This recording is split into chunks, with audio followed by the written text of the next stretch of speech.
ఆంధ్రప్రదేశ్లో చంద్రబాబు నాయుడు జగన్మోహన్ రెడ్డి గవర్నమెంట్లో అసెంబ్లీకి పోయిండే తర్వాత బంద్ అయిందా లేదా? ఇప్పుడు జగన్మోహన్ రెడ్డి పోతుండా?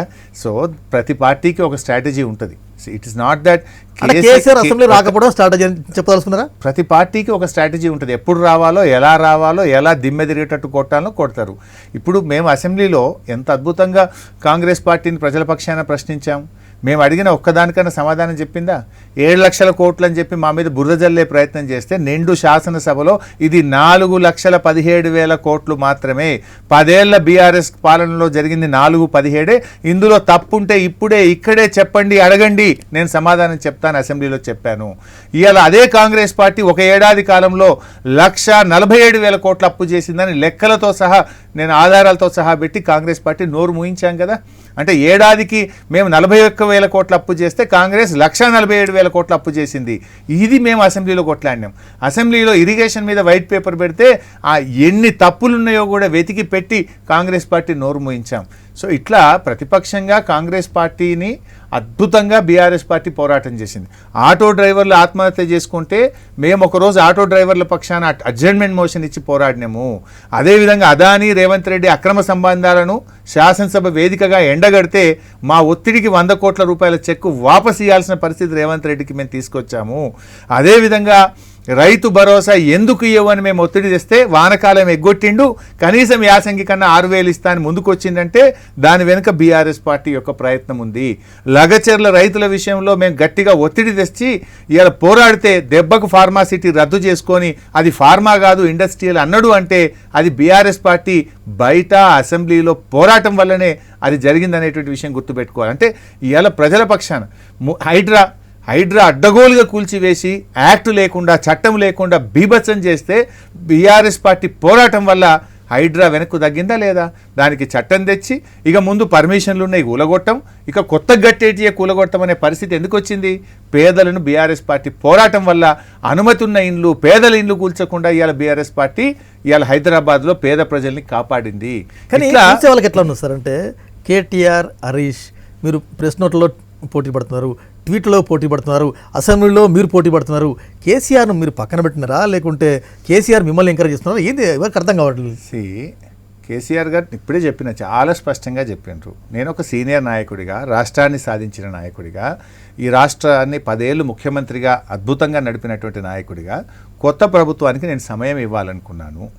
నేను వాళ్ళు ఎలా పనిచేస్తారో చూసి, ఎందుకంటే కేసీఆర్ మొదటి రోజే మాట్లాడితే ఏమంటారు మీరే, ఇదే వెంకట్ ఏమంటాడు, అరే భయ్ నిన్ననే గెలిచిండు కదా భయ్ అంటూ కొంచెం టైం ఇవ్వచ్చు కదా, కేసీఆర్ ఇంత పెద్ద సీనియర్ నాయకుడు కదా నువ్వే అంటావు. ఇప్పుడు టైం ఇస్తే నువ్వేమంటున్నావు, అరే కేసీఆర్ ఎందుకు మాట్లాడతారు, రెండు నువ్వే అంటావు భయ్, ఇట్లన్నా నువ్వే అంటావు, అట్లన్నా నువ్వే అంటావు.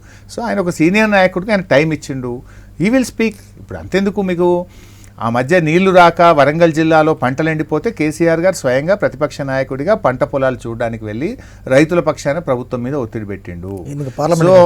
సో ఎప్పుడు కూడా డెఫినెట్గా ఆయన ప్రశ్నిస్తాడు. మొన్న చాలా స్పష్టంగా చెప్పిండు, నేను ఒక సీనియర్ నాయకుడిగా కొంత సమయం ఇచ్చిన, వేచి చూసిన, నౌ ఇట్స్ అ టైం ప్రజల పక్షాన పోరాటం. 2 చారిత్రాత్మక ఘట్టాలు సార్ అసెంబ్లీ ఈ టెన్యూర్లో. మన్మోహన్ సింగ్ చనిపోయినప్పుడు అసెంబ్లీకి రావాల్సి ఉండే, ప్రత్యేక అసెంబ్లీ పెట్టినారు. మొన్న బీసీ గణన, ఎస్సీ వర్గీకరణ, 2 చారిత్రాత్మక ఘట్టాలు. ఈ చారిత్రాత్మక నేపథ్యాలకు కేసీఆర్ డుమ్మ కొట్టడాన్ని రకరకాలుగా అది కేసీఆర్ కాదు బాబు. అసెంబ్లీలో ఒక ప్రతిపక్ష పార్టీగా బీఆర్ఎస్ రిప్రజెంట్ చేస్తుంది, ఇక్కడ వ్యక్తి రిప్రజెంట్ చేయరు. వారు మా లీడర్గా వారిచ్చే మా డైరెక్షన్ ఫాలో చేస్తాం. అసలు బీసీ విషయంలో సెల్ఫ్ గోల్ కొట్టుకున్నాడు కదా రేవంత్ రెడ్డి. వాళ్ళ ఎమ్మెల్సీ, వాళ్ళ కాంగ్రెస్ పార్టీ ఎమ్మెల్సీ ఇది చిత్తు కాగితం అని చింపి అవతల పడేసిండు. అదే ఆర్ కృష్ణయ్య లాంటి బీసీ సంఘం నాయకులు దాన్ని తగలబెడుతున్నారు. అది ఒక కాగితము, దానివల్ల బీసీలకు ఒరిగింది ఏంది? మోసం చేసిండు రేవంత్ రెడ్డి. బీసీలను, ఈ రాష్ట్రంలో ఉండే బీసీలను మోసం చేసిండు. 42% బీసీలకు రిజర్వేషన్ ఇస్తామని కామారెడ్డి డిక్లరేషన్లో పెట్టి ఇవాళ రేవంత్ రెడ్డి మోసం చేసిండు. బీసీల జనాభా తగ్గించిండు, కులాలకు 30 లక్షల ఓట్లు మాయం చేసిండు బీసీలై. ఇవాళ బీసీలకు అన్యాయం చేసిండు రేవంత్ రెడ్డి అని ఇవాళ రాష్ట్రంలోని బీసీలంతా కూడా తిరగబడుతున్నారు ఈ ప్రభుత్వం మీద. గంగుల కమలాకర్ మాట్లాడిండు అంటే, శ్రీనివాస్ యాదవ్ మాట్లాడిండంటే అది బీఆర్ఎస్ పార్టీ మాట, కేసీఆర్ మాటగానే చూడాలి తప్ప వేరే ఉండదు. మీరు ఏం తొందరపడకండి, మమ్మల్నే తట్టుకుంటలేరు. తప్పకుండా కేసీఆర్ గారు రాబోయే రోజుల్లో ప్రజాక్షేత్రంలో వస్తారు, శాసనసభలో వస్తారు, ఈ ప్రజల పక్షాన్ని అద్భుతంగా పోరాడతారు. రైట్. అనేక ఇష్యూలు సార్, సర్పంచ్ల పెండింగ్ బిల్లులు, హరీష్ రావు గారు మొన్న ఈ మధ్యకాలంలో పొల్యూషన్లో అంటే వాళ్ళ ఆందోళనకు సంఘీభావంగా ఠానాకు పోయినరు, ధర్నాలు చేసిండ్రు. అంటే మీ హయాంలో అనేక సర్పంచ్ల బిల్లులు పెండింగ్ ఉన్నాయి, మీరే పోయి ధర్నా చేస్తారు. ఆర్టీసీని బస్సు పట్టించిండ్రు మీరే అనే ఒక అపవాదం ఉంది, మీరే మళ్ళీ ఆ యూనియన్లకు మద్దతు. ఎట్లా చూస్తారు ఈ కాంట్రడిక్టీ? Good question. ఇప్పుడు మా హయాంలో ఎప్పుడైనా సర్పంచులు రోడ్ ఎక్కిండ్రా? బీఆర్ఎస్ హయాంలో సర్పంచులు బిల్లులు రాలేదని ఎన్నడూ రోడ్ ఎక్కలే, కాంగ్రెస్ వచ్చినాకనే ఎక్కుతున్నారు. మేముండంగా పల్లె ప్రగతి అనే ప్రోగ్రాం కింద ప్రతి నెల ప్రభుత్వ ఉద్యోగులకు జీతాలు ఇచ్చినట్టు గ్రామ పంచాయతీలకు డబ్బులు ఇచ్చాము, పనులు జరిగాయి. కానీ కాంగ్రెస్ పార్టీ ఏం చేసిందంటే పగబట్టి, ఎందుకంటే ఆ రోజు 32 జిల్లా పరిషత్లు మాయే, 90% సర్పంచులు మా పార్టీ వాళ్ళే ఉన్నారు. కావాలని బీఆర్ఎస్ పార్టీ వాళ్ళని ఇబ్బంది పెట్టాలని ప్రభుత్వం అనేది కంటిన్యూస్ ప్రాసెస్.